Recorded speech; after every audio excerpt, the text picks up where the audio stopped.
So you're all very welcome again to our fifth and final session of Intro to Autism, a Parent's Guide. So this is being developed and offered by Galway Autism Partnership, funded by Galway City and County Library Services through the Dormant Account Funding and provided by the Department of Rural and Community Development. So this final session is called Your Family's Future. And I specifically left that a bit open-ended and broad because everyone's future is going to be different. Everyone's going to have different questions, concerns, or anxieties. But when I was putting together this presentation, I was drawing on the experience I've had working and supporting families of very young children who've just received diagnosis, children and young teenagers who maybe go throughout their life without a diagnosis but can still experience challenges, children, teenagers in school, and just general queries and concerns that parents have when they come to Galway Autism Partnership. So I'm hoping that this session will be really helpful whether your child has very recently been diagnosed, if you're awaiting an assessment, or if your child has been diagnosed quite a while, but yet I'm hoping there'll be some interesting and helpful new perspectives in this session, and that what I'm really hoping is that everyone who watches this will gain a really practical support from this. A lot of what we're going to cover is around rights and entitlements, advocating, working with schools, working with the HSE. So I hope that you can get something helpful out of this session. Very briefly, as we always do, just a quick revisit back to last week when we talked about sensory processing and sensory regulation. And the main point from last week's session was that when a child is overwhelmed by a lot of things going on around them, they can experience sensory dysfunction, which we know feels like that traffic jam in the brain, and that there are 4 different responses to this sensory dysfunction, and that depending on the child, they can experience any or all of these states. And what we want for our children is that calm, alert state, the Winnie the Pooh state that we talked about, because that's the state in which we are all best able to learn, concentrate, and respond. So our aim as parents and co-regulators is to help children to maintain that calm, alert state and get the most out of activities in different environments and helping them engaging and learning. So to make a start looking at our family's future, we're going to talk from the perspective of our child has just been diagnosed. And even if your child has not just been diagnosed, if you're waiting for an assessment, or maybe your child was diagnosed years ago, I'm guessing that nobody ever sat you down and explained how disability services work. So this is going to be relevant to people who are living in Galway City and County, Mayo and Roscommon. The unfortunate thing about disability services throughout Ireland is that they vary from county to county. And I don't mean they vary in terms of amount of resources or amount of staff. I mean, they literally vary in how their processes are done, how their services are offered. So it makes things really, really confusing. So the information in this slide may not be relevant to people living outside of Galway.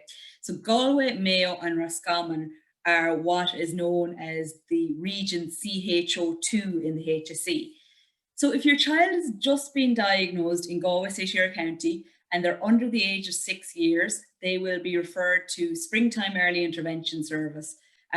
Your child may already be with Early Intervention Service and not yet diagnosed, and that's normal. You can be with an Early Intervention Service without a diagnosis.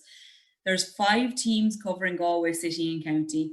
Children from birth to 6 years with complex needs requiring the input from 2 or more disciplines, so OT, SLT, physiotherapy, psychology, for a minimum of 1 year, and those who live within Galway County. So if your child is diagnosed after the age of 6, or once they grow out of the early intervention service, they will then be referred onto what's known as school-age services. And this is where things get a little bit confusing and a bit convoluted, because there are currently, on that list, there are currently 6 different services that your child may be referred to. And you may be going, okay, well, why is my child referred to this service and not this one? So this is trying to explain why. So a child over the age of 6 with an intellectual disability will either be referred to Brothers of Charity services or Ability West. And Ability West mostly offer school and home settings, where support in home settings, whereas Brothers of Charity offer intervention and therapeutic services. If your child has a primary physical or sensory disability and will require team-based intervention, they will be referred to Enable Ireland. So they may have autism and a physical or sensory disability. And some examples of physical disabilities might include cerebral palsy, spinal cord injury, multiple sclerosis, muscular dystrophy, childhood arthritis, but also occasionally children who have a diagnosis of dyspraxia will be referred to Enable Ireland. And then there's also examples of sensory disabilities that might include blindness, deafness, visual or hearing impairments. So we know if a child has autism and an intellectual disability, they'll be referred to Brothers of Charity or Ability West. If they have a sensory or physical disability and autism, they'll then be referred to Enable Ireland. If your child has a primary diagnosis of autism without intellectual disability or without severe intellectual disability and without physical or sensory disability, they will be referred to the Galway Roscommon Autism Services. And if you've ever heard anyone talk about the Athenry service, that's what the Galway Roscommon Autism Services are. And there's a note to say that this service is currently in the process of reconfiguration. So I'm going to do my best to explain what that means for you and your child and the service. So Galway Roscommon Autism Service is where most children are currently referred to. There's currently over 900 children on the intervention list for the Galway Roscommon Autism Services in between Galway and Roscommon. If your child is autistic but has less complex needs, they may be referred to primary care services. And when we say primary care, we mean health and social care services that are generally available to everyone in the community, whether they have a diagnosis or not. So they're kind of the most easily accessible. So your GP, your public health nurse, speech and language, physio, those can all come under primary care services. And then finally, we have children's disability services. So those are for children and young people with more complex needs. So I know this is very, very confusing. There's a lot to take in there, but just think if your child has a primary diagnosis of autism, they're most likely to go to the Galway Roscommon Autism Services or Athenry. If they have a primary diagnosis of intellectual disability or a physical or sensory disability, they'll go to one of the other services. So as I mentioned, the Galway Roscommon Autism Services is currently in the process of reconfiguration, which is a big word for a change. And the reason the service is being changed to come under the Progressing Disability Services model is that what was being offered in Galway, Roscommon and Mayo was never fit for purpose, and it was never up to the same standard as all of the other counties around Ireland. So generally, not every county is the same, but generally children with a diagnosis are referred to children's disability teams or primary care teams. And that was not what was happening in Galway. So back in 2013, autistic children were being referred to CAMS. CAMS became inundated, had a really long waiting list. They implemented a change that meant that they would no longer accept referrals for autistic children. And then the Galway Roscommon Autism Service was very quickly, very swiftly pulled together. And anyone who's had any experience of the service will know that it's been under-resourced and understaffed since 2013, since its inception, and it's pretty much been fairly unfit for purpose. I don't think the HSE will mind me actually saying that, and I think part of the reason they're in the process of reconfiguration is because the service was not in line with other services throughout Ireland and it was not fit for purpose. So if your child is currently under the Galway Roscommon Autism Services or the Athenry team, they will be assessed depending on the level of the need. So that process is currently taking place at the moment. And then they will either be referred to primary care, which we talked about is what's generally accessible in the community, or the local Children's Disability Networks team. So these are new, these local Children Disability Network team. And the idea is that you will be able to access your team much more closer to home instead of having to travel to one focal point in the county. There'll be 5 in Galway, Spiddal, Galway West, Galway East, Loughrea and Tuam. There's 1 in Roscommon and 3 based in Mayo. And that team will comprise of staff from the HSE, Ability West, Brothers of Charity, Services Ireland, Enable Ireland, and Western Care Association if you're in Mayo, I think that is. Well, yeah, so the idea is that it's bringing together the services and the idea is that it'll make things more streamlined.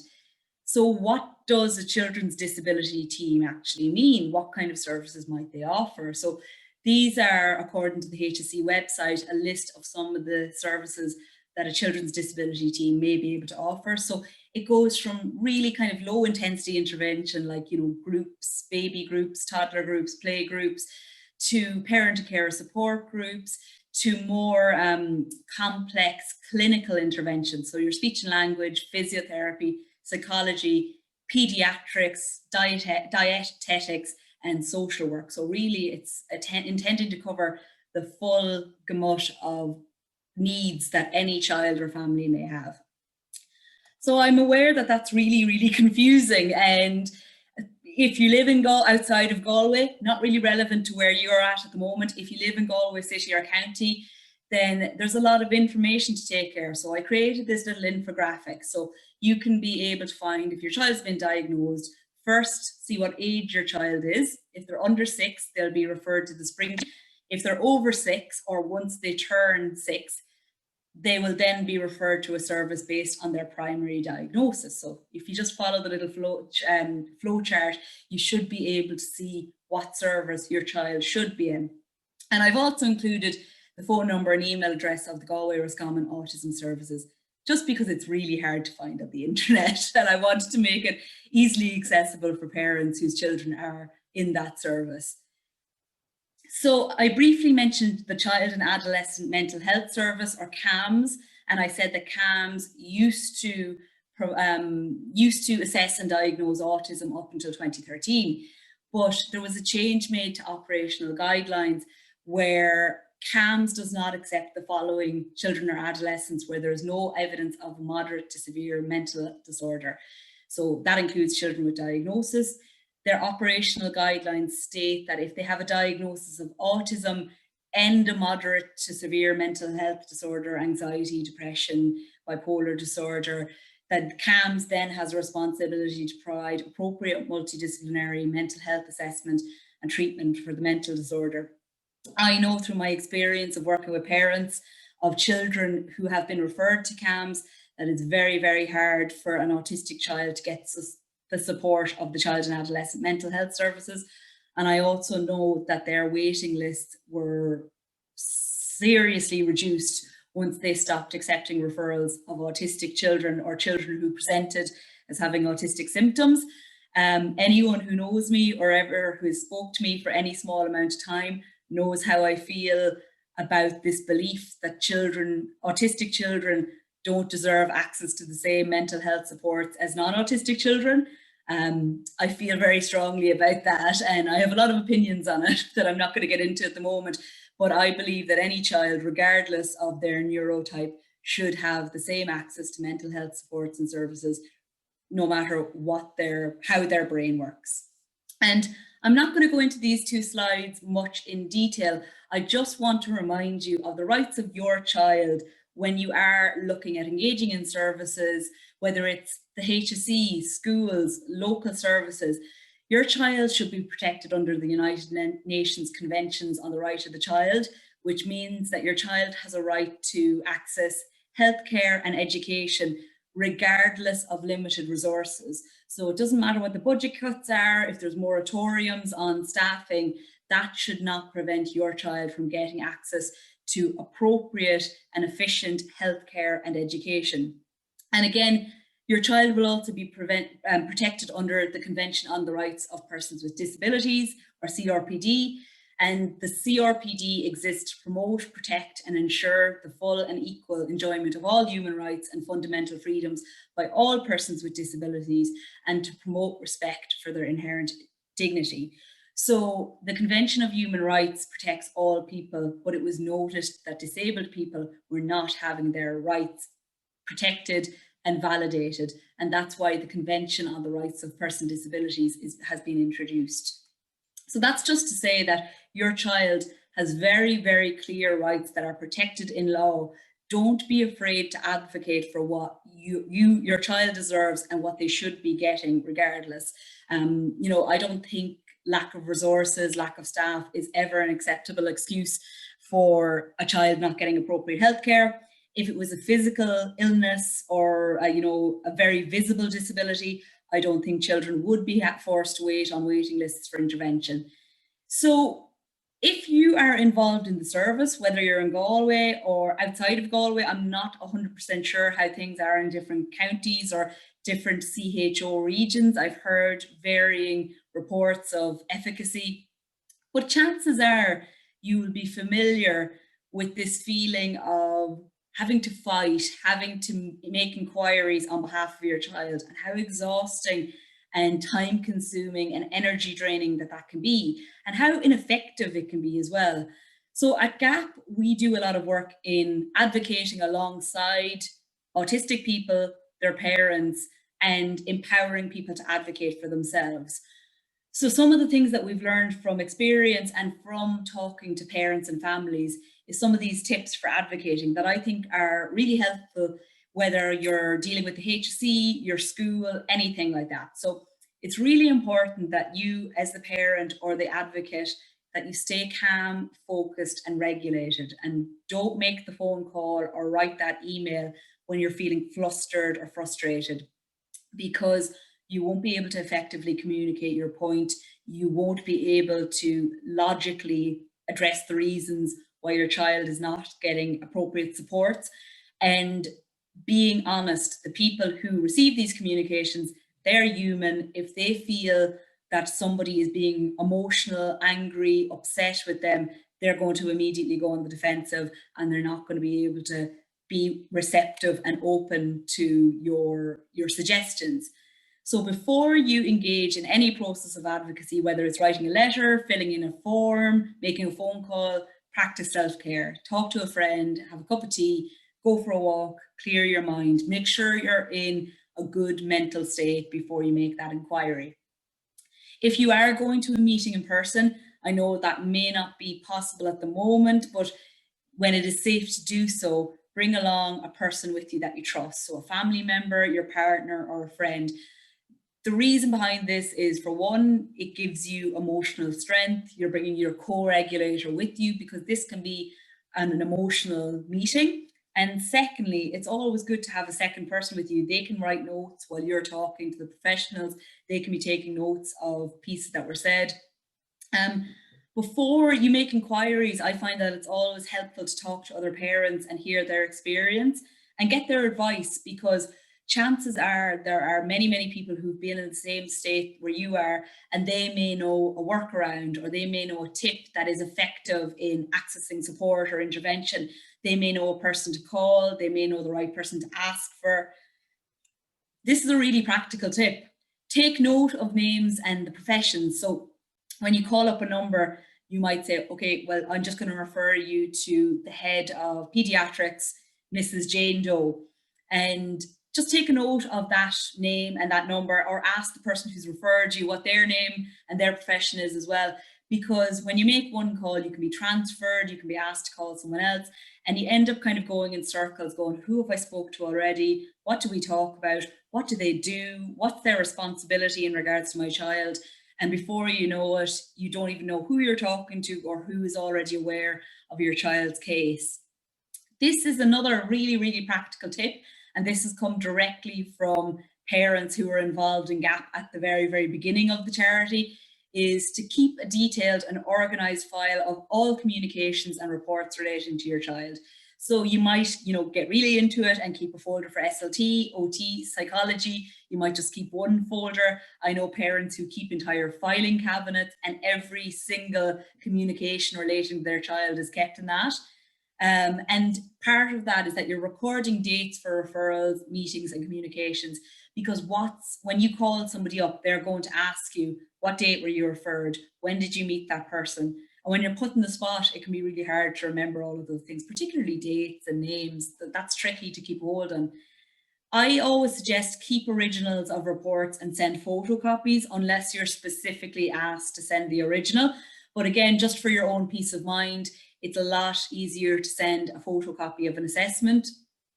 Send all communications by registered post and take note of the date of receipt. So when you send by registered post, you will get evidence of what date it was received and by whom. So that way, if you hear the dreaded, we never got that, or that must have been misplaced, you can say, well, I know it was received at this date. And again, it's keeping an evidence trail for yourself that you've done this, you've paid your due responsibility, and that you're taking care from your end of everything that needs to be done. If you are communicating with your team, your child's team over the phone, ask for an email address so that you can send on notes of your conversation afterwards. So I've known of people who've had, brief chat over the phone with people, set up an appointment and just send an email saying, thank you so much for the call. As per our phone conversation, we are next due to meet on Tuesday, the 14th of February, or whatever it is. Or even, if a person is making kind of suggestions that your child will be moved forward on the waiting list or something like that, find a way to evidence that in writing and share that evidence with the person you were talking with. And the other thing is to remember is take breaks when you're advocating or dealing with services. You don't need to do it all in one go. If you find that it's getting distressful, it's getting too challenging, leave it and walk away from it. So, you could be the person you could be Charlie here on your left, getting all stressed out with strings around you and pieces of paper everywhere. Or you could be this very calm person on the right with their cup of tea and their graphs and things like that, So whatever it is, whether you're doing application forms, making phone calls, writing letters, inquiries, set aside a quiet, calm time when you have the emotional and physical energy to do the work, because it will be better for you in the immediate term in that you're not going to exhaust your strength and your reserves. And it'll also be better for your child because you'll be a more effective advocate for taking care of yourself. And yet we can do all the right things and things aren't really working out. So what is the next step to take if we find that our child is not getting access to the services they're entitled to, if they're not getting support or intervention, if the window for early intervention is getting smaller and smaller and smaller, and they are not getting an appointment? I've talked to parents whose children have been on waiting lists for 18 months, 36 months, 4 years without services. And it's simply not acceptable to go that long without an appropriate health service. So there's a number of different things you can do if you are not satisfied with the service that you're getting from the HSE. So you can make a complaint via the HSE, your service, your say. So I've included the details there. And you might say, well, what's the point? That's a drop in the bucket. It won't go anywhere. And to that, I would say you're right, but evidence the need. If there is continued evidence of a support need in CHO2, that means it's more likely that resources will be directed to our region in Galway, Mayo and Roscommon. This is something that not everyone's comfortable doing, but it's very effective. Unfortunately, it shouldn't be, it's not fair, but it is. Consider asking a local public representative to advocate on your behalf. So you can ask a councillor or TD. I've even seen people ask questions, parliamentary questions in the Dáil on behalf of parents, but TDs and councillors tend to know who to talk to, they tend to know the most effective way to talk to them. And, a lot of people think that I don't know how to make that ask, or I don't know how to communicate to a TD or a councillor that my child is in need, or I can't do that. Well, for one thing, this is literally their job. They are there to advocate on your behalf, whether you voted for them or not, whether you agree with their political party or political opinions or not. They are there to advocate for you regardless of your political beliefs. And that is their job to do that. That's what they're supposed to do. That's what they're being paid to do. And the best way to ask is to literally say, my child is not getting service. They have autism. They're not getting their support. You don't have to have all your dates and everything lined up. You don't have to ask in a sophisticated, eloquent way. Just ask the same way you would ask any human. Just ask for help. Something that we always do is that we contact, or in emails, we carbon copy the local leads for disability services or managers for disability, like general managers for disability. And we tend to find that that gets a response a little bit quicker than if you just send an email to one person. Again, something that not many people are comfortable doing, and I totally understand why. Writing to your local newspaper or contacting the local radio station. So both local newspapers and the local station in Galway quite frequently pick up cases or kind of like represent parents and children, autistic children, disabled children who are not getting access to services. And it does create that awareness, but it also, it also, you know, we find that people do get support after they make those kind of queries and kind of make those contacts and communications. There's also the option of making a complaint to the Ombudsman for Children. So if you're not satisfied with the service, if you think it wasn't effective, if you think it wasn't appropriate, or that they have not even got a chance to access services yet, it's worth making a complaint to the Ombudsman for Children. The Ombudsman for Children is actually very, very effective and responsive when it comes to things like this. So this would be exactly the kind of area where they can advocate on your behalf.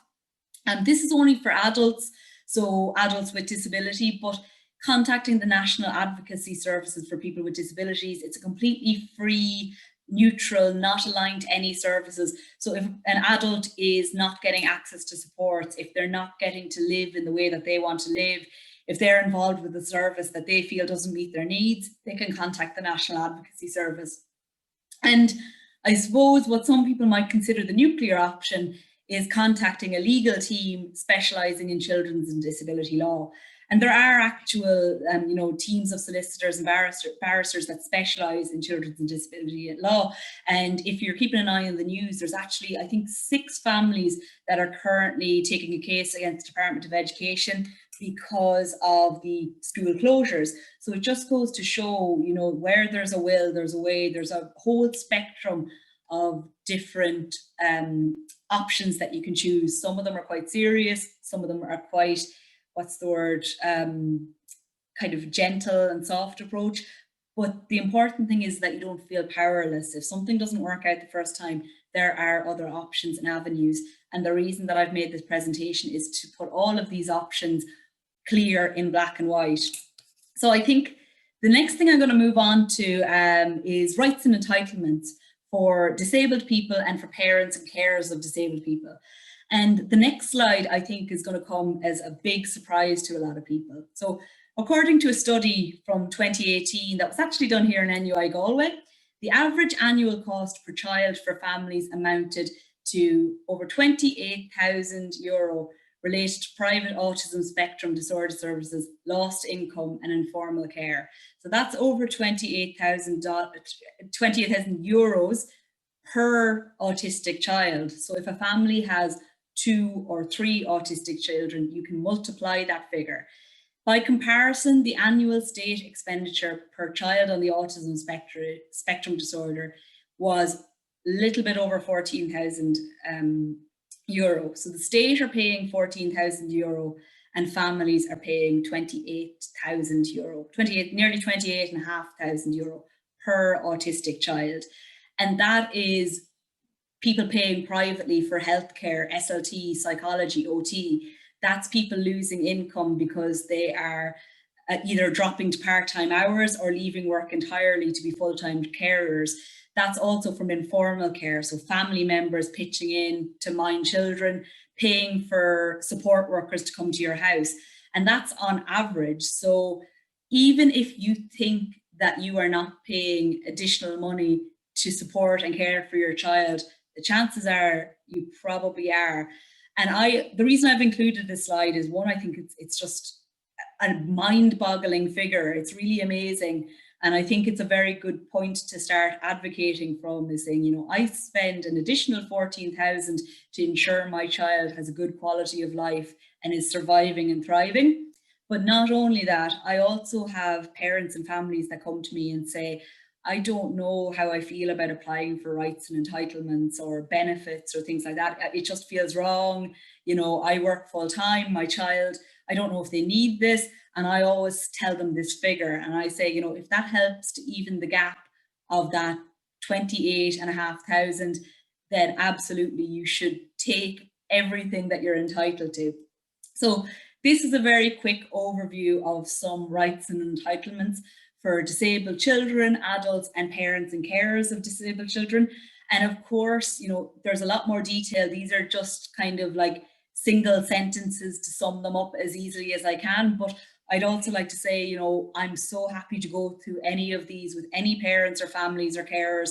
Give me a call, we'll set up a Zoom call. I've helped a lot of people with applications for domiciliary care allowance and all of these other entitlements. So please don't be afraid to get in touch and we'll support you in this way. So the domiciliary care allowance, or the DCA, is a monthly $309.50 for children under the age of 16 years who require ongoing care and attention that's over and above the care and attention usually required by a child of the same age, and it's not means tested.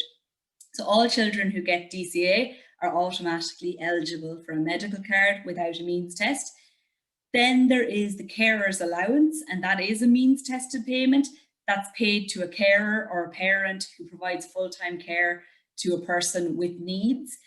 Generally, it's not allocated to parents of children under the age of 16 years unless they're in receipt of DCA.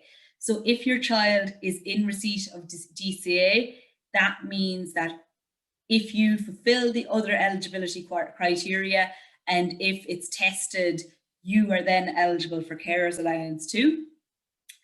Carer support grant is a once a year on the first Thursday in June. It's a €1,700 grant that's automatically paid to carers that are already receiving carer's allowance, carer's benefit, or domiciliary care allowance from the department. So if you're eligible for any of those other entitlements, you're automatically eligible for that once a year grant. And then there's carer's benefit. That's a payment that's made to insured people who leave the workforce to care for a person or people who are in need of full-time care and attention. And you can get carer's benefit for a total period of 104 weeks for each person being cared for. So that's 4 of the benefits that are available. There's also incapacitated child tax credit, which is a terrible name. I wish they would change that to something a little bit more tolerable. You can claim that if you're the parent or guardian of a child who is permanently incapacitated, either physically or mentally. So what does permanently incapacitated mean according to the government? So it's a person who requires support or assistance regardless of the use of medication, aids, or appliances. So, you know, a person with poor eyesight would not be considered an incapacitated person, but a blind person may be. There's housing adaptation grants that are available from local authorities to make changes to a home to make it more suitable for a person with a physical, sensory, or intellectual disability or mental health difficulty. So, for example, if an extension needs to be added onto a house, or for a child who has mobility issues and they need a bedroom downstairs, that could be a potential project that would get funding under a housing adaptation grant. There's disability allowance, which goes to the disabled person themselves once they reach the age of 16. So their domiciliary care allowance will stop being paid to their parent or guardian, and then they will be expected to apply for disability allowance. That's a means tested payment for people with disabilities who, as a result of their disability, are restricted in undertaking work that would otherwise be suitable for a person of their age, experience, and qualifications. So, for example, you know, even a qualified person who attends university and has a degree, they may have a disability that prevents them from, you know, working in, let's just say, like a physical disability that prevents them from working in their field, even working from home. So they would be eligible for disability allowance. Or a person may have a chronic illness that causes them a lot of pain, and that means they can't work in a typical employment role. So they'd be qualified for disability allowance. And then last but not least, you can also get VAT refunds on aids and appliances. So specialist equipment that was purchased with the recommendation of a relevant professional. So if an occupational therapist recommends that you buy a swing and they provide a letter of support saying why you're buying that swing, you can then claim VAT on that. So some examples of aids that are eligible under that scheme are domestic aids, walk-in bats, commode chairs, any aids around toileting, lifting seats or chairs for people with mobility issues, hoists, and communication aids. So the use of iPads or apps to communicate, you can get VAT refund on those if they have been recommended by a speech and language therapist or an occupational therapist. And again, kind of reiterating what we already said with our top tips for advocacy, but when you're making your application for any one of those benefits or entitlements, there's a lot of paperwork, there's a lot of forms that need to be filled in. And often you're repeating yourself over and over again. And you find that you're struggling to make the case for why your child deserves this entitlement or why your family deserves this benefit. So save yourself the hassle and check eligibility before you make an application. Keep originals of your reports, so your OT reports, SLT, psychology, and send copies for assessments and applications. Send all communications again by registered post and take a note of the date of receipt. And again, that same tip, if you're making a communication and inquiry about an entitlement, take a note of who you spoke to and send them an email just summarising your conversation afterwards, and include all relevant document or reports relating to your child. So you might be applying for domiciliary care allowance, you might be applying for incapacitated child tax credit, you might be applying for carers benefit, and you will probably be asked the same questions over and over and over again. So do yourself a favour and take photocopies of the applications before you send them off. So keep one for yourself and that you can refer back to it and you can also use it, and make just a few copies of the different reports that you're going to have to be sending. Letters of support as well, alongside reports. You can include letters of support from professionals involved in your children's care, and even letters from your child's school or preschool, or even your local TD. Again, don't ask me why that's effective. I've just seen it be very effective in the past. Your local TD who's never met the child, writing a letter of support saying that they would really benefit from this entitlement, somehow seems to grease a few wheels. More tips for applications for entitlements and benefits, including a weekly or daily diary outlining the additional care, attention and supports a child requires compared to other children their age. This is super, super impactful and really important. This makes the difference between being denied and being successful in your DCA application. And I'm more than happy to send out a kind of a sample of a weekly or daily diary outlining these needs.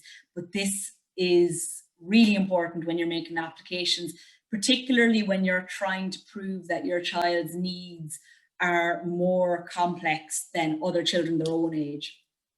Very, very important to be kind to yourself, because this process can feel really upsetting and dehumanizing.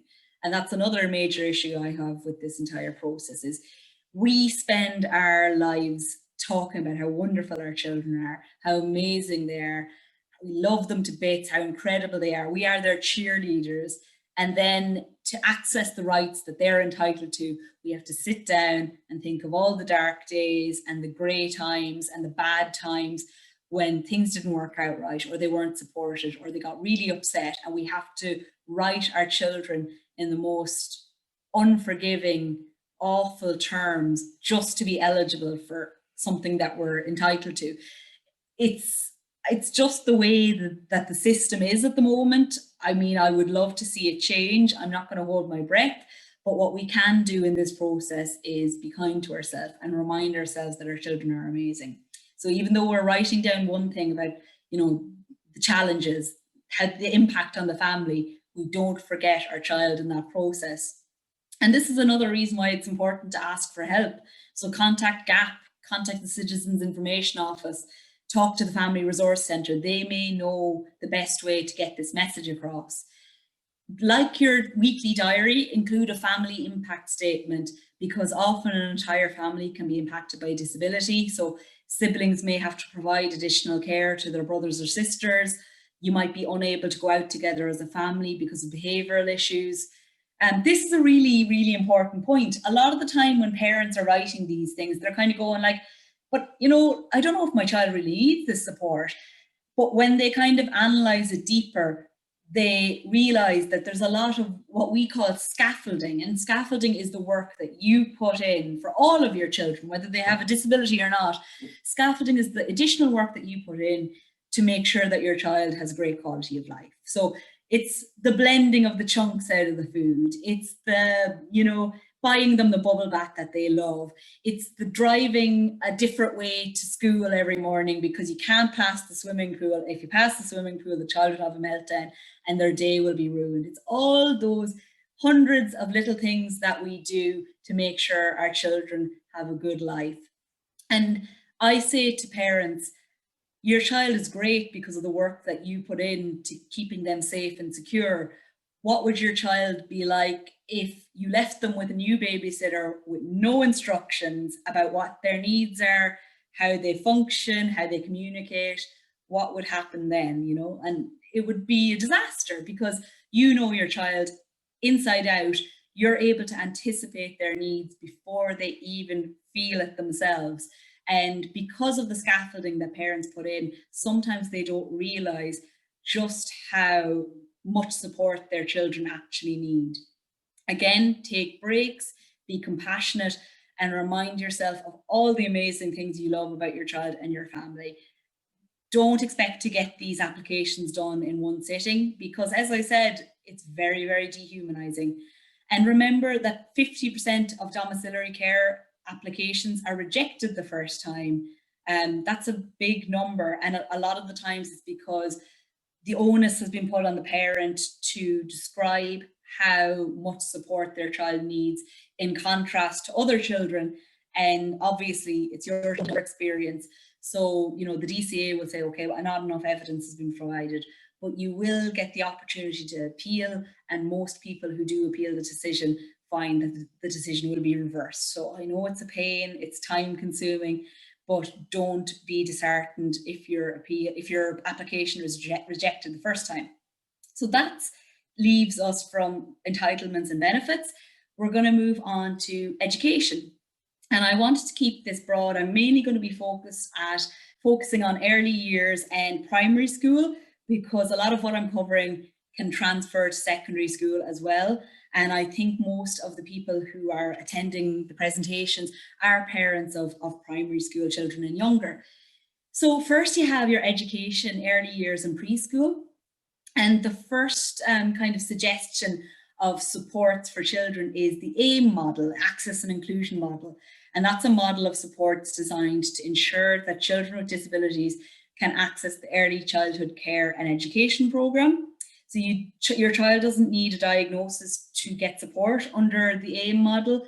Technically, under the AIM model, every child in a preschool or early years setting will benefit from the model because the first levels of the model are universal supports, and then levels 4 through 7 are more individualized and personalized. So at the low level of need, you'll see an inclusive culture. So just how things are done, operations, guidelines. And then at the most extreme level of need, you'll see additional assistance in the preschool room. So that means the allocation of additional staff to assist and to make better child and staff ratios. And, you know, better child and staff ratios tend to be a more effective thing, or an effective kind of way of being for all children, regardless of their level of need. I think a lot of them benefit from the one-to-one at a very young age. But I'm not going to go into great detail about the AIM model. I will include a link to resources on the AIM model. Just know it is there if your child is referred for it, and that these are kind of some of the supports that you can expect under the AIM model. So not every child who is under the AIM model will receive a support person in the preschool room. They might get level 5, they might get some additional equipment or appliances. They might get level 6, they might get offered therapeutic intervention. So moving on, so beyond the early years in preschool, there's also what's known as home tuition. And home tuition is offered to children aged between 2.5 to 6 years who are autistic if there are no available school or early childcare placements available to them. So if there is a school, obviously the child will be enrolled as usual. If there's no suitable placements available, they can then get home tuition. And home tuition, the amount you get varies on the age of your child. So it's 10 hours per week for ages 2.5 to 3, and 20 hours per week for children ages 3 to 6 years. If it's very important to remember that if your child has been offered a place in a class or a special educational placement by a special education needs officer, or called a CNO, and you refuse that place, whether it's because you don't like the school, you want them to go to the same school where their siblings go to, you want them to go to a school closer by. If you refuse that place, even for a legitimate reason, your child may not be entitled to avail of the home tuition scheme. And home tuition sounds like what it is. It's having a tutor come into the home and work with the child there and teach them on a one-to-one individualized basis. The responsibility of finding a tutor is on the parents and guardians. And again, that's something that Galway Autism Partnership can assist you in, is finding contact details for eligible tutors. And then tutors are paid through the Department of Education. That's not something that parents or guardians have to pay for. So, home tuition is a great scheme, and when it works really well. It's not suitable for all families or all children, but a lot of people have had really great success with home tuition. And the other nice thing about home tuition is that the allocation of hours can be split. So you might have a 4-year-old child who does 15 hours in a preschool, and then they do an additional 5 hours at home with their tutor. And the 15 hours in preschool, they're getting to learn what it's like to be around other kids, and they're learning all the same things in the preschool. And the 5 hours with their tutor, they may work on really personal, individualized goals like toilet training, personal care, independent living, academics, communication. So there's a nice bit of flexibility. When you have the right tutor for your family, it can be a wonderful experience. So I often get the question about education, what's the best place for my child? And it's important when you're making that decision to know what's available to you. So there's mainstream school with universal supports, and that's the school that most people are familiar with, where everyone gets access to the same supports regardless of their level of need. There's mainstream school with resource hours or learning support. A little bit of confusion over what resource hours and learning support are. Generally, for most schools, there's no real distinction between the resource hours and learning support anymore. At one time there was, but now school is allocated kind of a block of support hours, and they have to decide how to allocate those resource hours between students. Generally, resource hours are for children with a diagnosis, and they might look at things like social skills, fine motor skills, gross motor, and generally learning support is an additional help for any child struggling in an academic area like reading, maths, things like that, and they don't need a diagnosis to get offered learning support. And I say generally because obviously all schools are different, and there's no kind of one size fits all. There's some schools who may do things kind of a different way than others. There's also the option of mainstream school with part or full-time special needs assistance, special education school or classrooms, so special education classrooms with part or full-time special needs assistance. There's ASD classrooms. I don't say ASD units because I don't want any children of mine going to school in a unit. It sounds very medical. It sounds like they're getting experiments on them. So I like to say autism class or ASD classroom. And then there's also the option of homeschool. So there's quite a lot of options out there. And it's worth remembering that 86% of autistic students are enrolled in mainstream schools. So if you're thinking about your child starting school, whether they're starting in September or they're starting in the future sometime, remember that most autistic children go to mainstream schools. You don't necessarily need to concern yourself with finding out about special schools and what places are available and things like that. So 63% of autistic children will attend mainstream classes, and 23% will attend autism classrooms in mainstream schools. And then the remaining 14% will attend special schools. And overall in Ireland, there's around 950 special education classes. That's between mainstream and special education schools. So I'm not going to dwell too long on this continuum of support because it's a bit technical. And the reason I included it is because in the last couple of weeks, I've had more than one parent go to me like, what is School Support Plus? I've never heard of that. And I was like, neither have I. So this is the continuum of support that teachers and principals use when they are allocating supports to students. So if your child is already in primary school, it's worth calling your child's school or their special education teacher and asking, what kind of support is my child getting? Are they getting school support? Are they getting whole school and classroom support? Are they getting School Support Plus? So again, it's that kind of hierarchy of support. And School Support Plus is for children who have quite complex or enduring needs that are not met by general teaching in classroom. And they may need to consult with professionals such as psychologists or speech and language and things like that. So again, like I said, I'm not going to dwell on it, but it's worth contacting your school if you've never heard of this before and just asking, like out of curiosity, what level on the continuum of support is my child receiving? And a lot of people struggle with this idea of how to decide which school is right for your child. So even when your child is diagnosed at 2.5 or 3, you're immediately going, oh gosh, but what about when they start primary school? What happens then, So generally, the kind of way to find out about if a school is right or what's available is apply to all the schools that you're interested in locally, because we know that places are limited and resources are limited regardless of our children's needs. So cast your net out far and apply to all the schools you're interested in locally. And when the time comes, if you get offered a place, you can choose then whether to accept it or not. Once you've applied to all the schools locally, contact your local special education needs officer, and you should be able to get their phone and email fairly handy online by just Googling Special Education Needs Officer Galway or whatever county you're in, or checking out the National Council for Special Education, their website. And the Special Education Needs Officer, their role is to identify and allocate suitable places for children with special education needs. If you're still not sure about what school you want your child to go to, contact a local parents group and ask to speak with other parents. I would quite frequently put parents in touch with other parents of children who are attending different schools.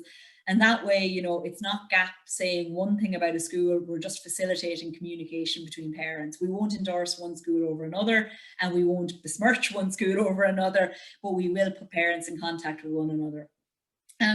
Ask a principal if you can arrange a visit of the school. I think that's a really important and really nice thing to do, because a brief visit will tell you so much about the atmosphere and the attitude of the staff and the resources that are available. And I think by visiting schools, you get a much firmer picture about where you would like your child to receive their education.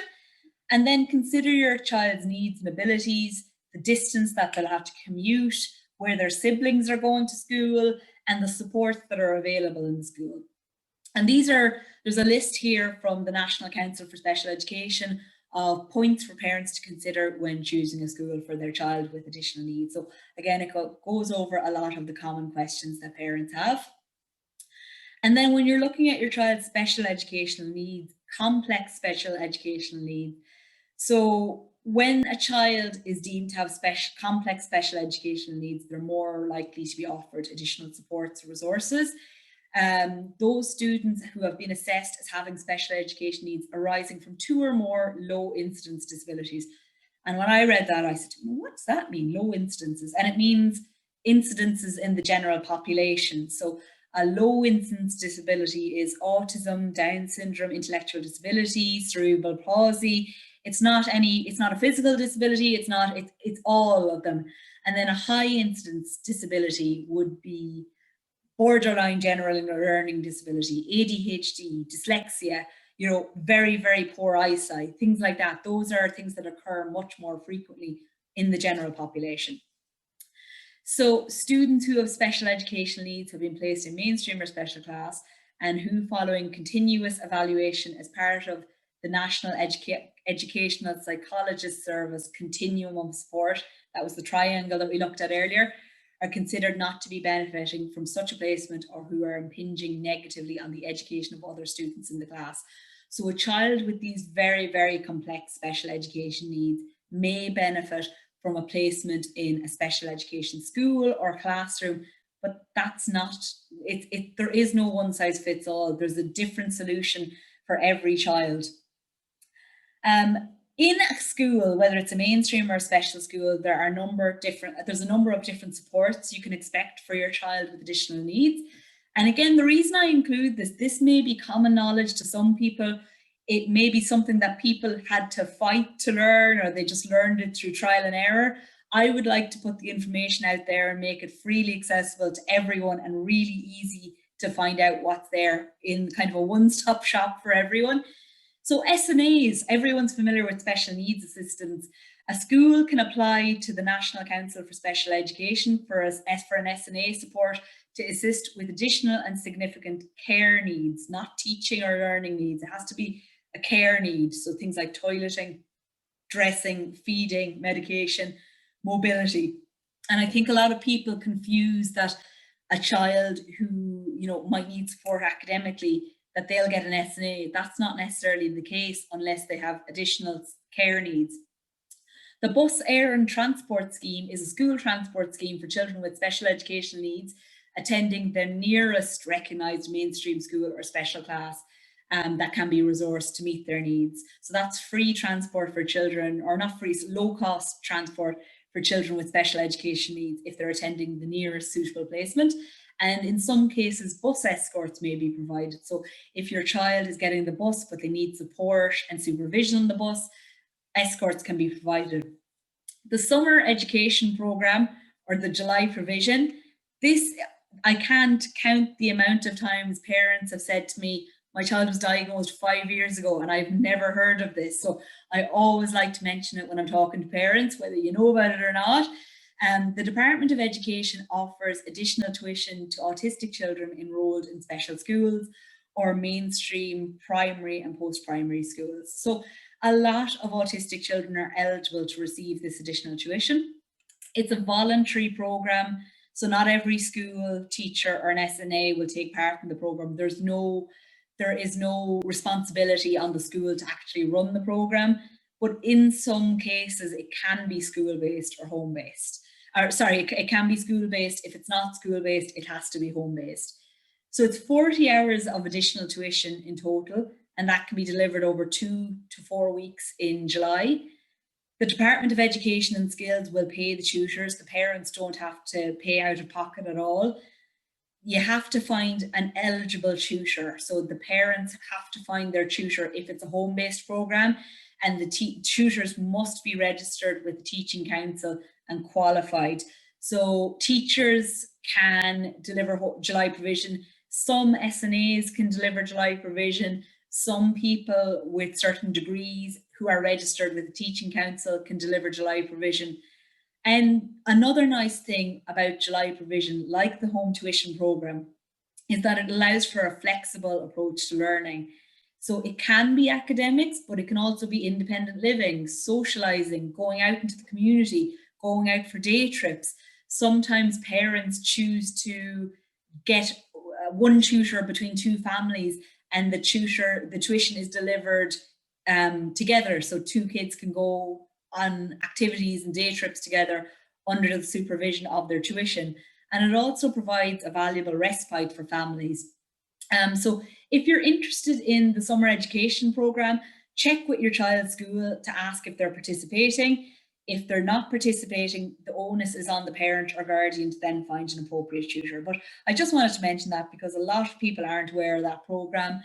And another thing I wanted to briefly go over is how are SNAs allocated to students? A lot of the time I'll talk to parents and they're having difficulties, or their child is having difficulties in school, and they're saying, you know, they're meant to have the support of an SNA, or they have a diagnosis, why don't they have an SNA? So SNAs are considered a school-based resource, and they're usually shared between students. And a student doesn't really have a personal SNA. They're not like with them at all times. It's not their personal assistant. So schools are required to apply for the National Council for Special Education for an SNA, depending on the overall support needs of all the students in the school. So there was a time in the past when SNAs were allocated based on the needs of the child. Now the school is kind of looked at as an overall picture, and SNAs are allocated in that way. And that's why sometimes if you look up a school, you'll see that it has 26.66 hours of SNA. So you can't physically have 26.66 hours of an SNA. So it's divvied between students. Schools and principals are responsible for the allocation of SNA hours. The level of support should be appropriate to the student's need.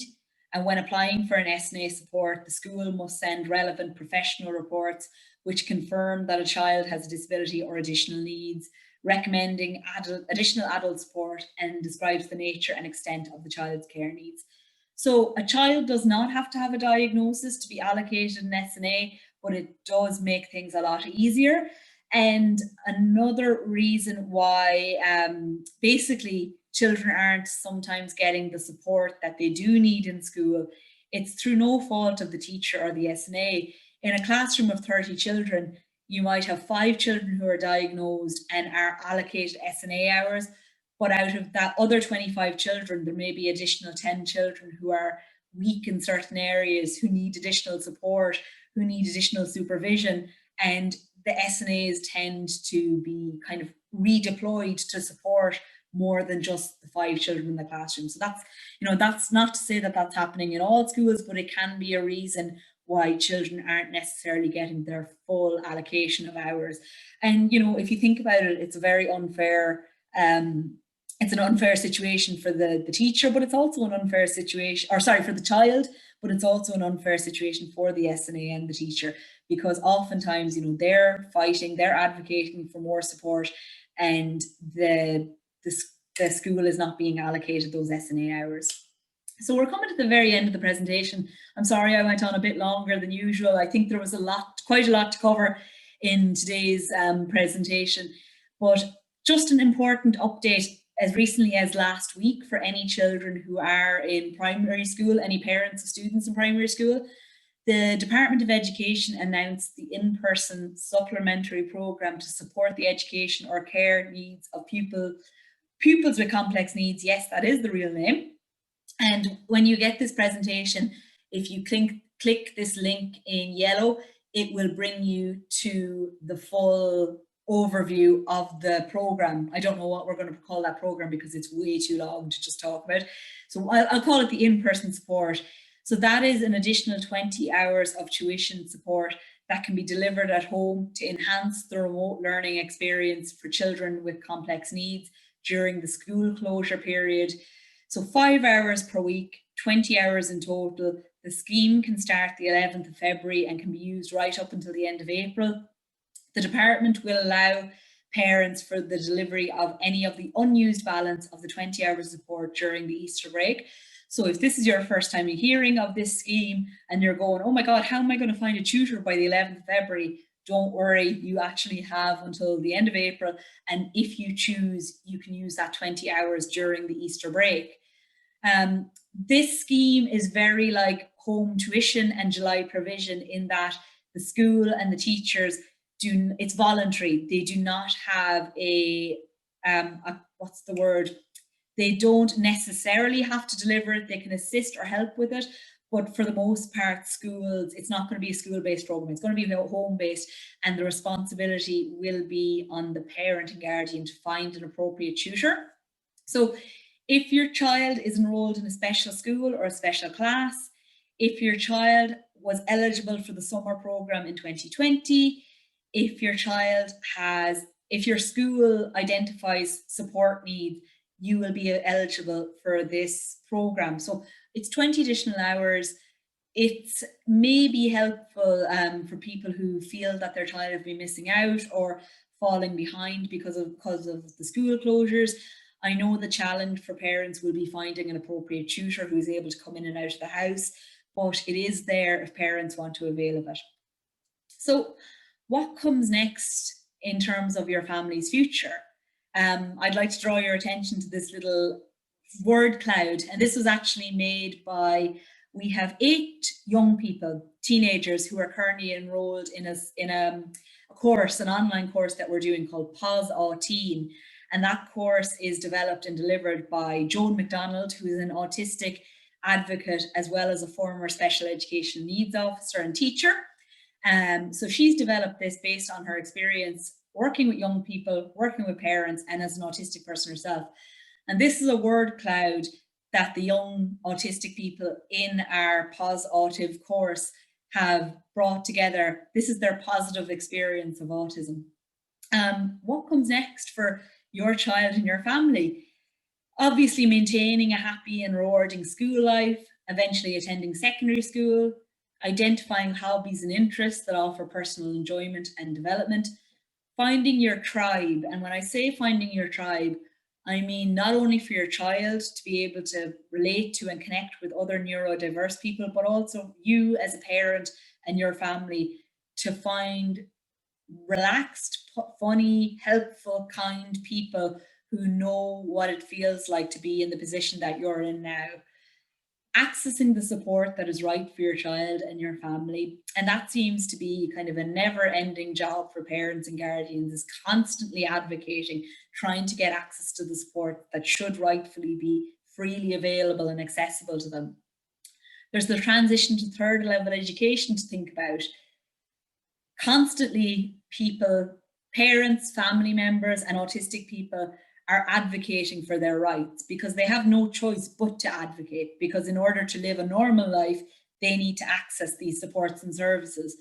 And I would like to see the general public move beyond awareness. We're all aware of autism. We've all heard of autism, to acceptance and understanding. So, you know, there's a difference between knowing autism exists to accepting it and understanding what it's like to be close to an autistic person, to be an autistic person in a society that's not designed to meet your needs. There's home and living at home, whether that means living independently, supported living, or semi-independent living. There's employment and joining the workforce, volunteering, traveling, enjoying your life and your youth. There's relationships and family, and over all of these things, there's quality of life. And there's nothing that I can say or I can distill into a neat, summarized little infographic that will help you through these next steps. These are the shades and colors and vibrancy and tragedy of life. And there is so much to the life of a disabled person out there. But I hope that having been with me through these last 5 sessions, you've gained a deeper understanding of what it means to be autistic and to have an autistic family member that you care about, what's available, what's not, and what you can do to ensure the best quality of life for your child and your family. So I'd like to thank you all so much for joining me for these last 5 weeks. It's actually been a real pleasure of mine to be able to research and develop these. I've talked to amazing professionals and I've got to learn so much from you in the chat and the questions that you have. And I'll be sharing the slides tomorrow, as I always do. Every list on this is a link that will bring you to really helpful resources. So I wanted to give you resources about disability services, your child's rights. On the next slide, we have rights and entitlements, so those entitlements and benefits that we talked about. I have to say, this one here, Family Carers Ireland, that's an amazing resource. So if you click that link, it'll bring you to a PDF that outlines every available right and entitlement to a disabled person or a family carer, and it breaks it down in such a great way. After years of kind of grappling with the subject, I found that resource and I went, oh, this is what I've been looking for. This is amazing. And then school and education, like the National Council for Special Education, is particularly good because it has loads and loads of information booklets. And yes, this might be information overload, but have a look and see what's relevant to you and check it out. And I have to say that all the National Council for Special Education guides are really well written and easy to understand. And then last but not least, if you want to continue to kind of keep up to date with information and resources, if you want to get access to upcoming clubs, camps and activities or other training, you can click that link there to join the GAP mailing list, and then you'll never miss an update. So thank you all so much again. So I'm just going to stop the share and see if anyone has any questions, and I'll stop recording as well.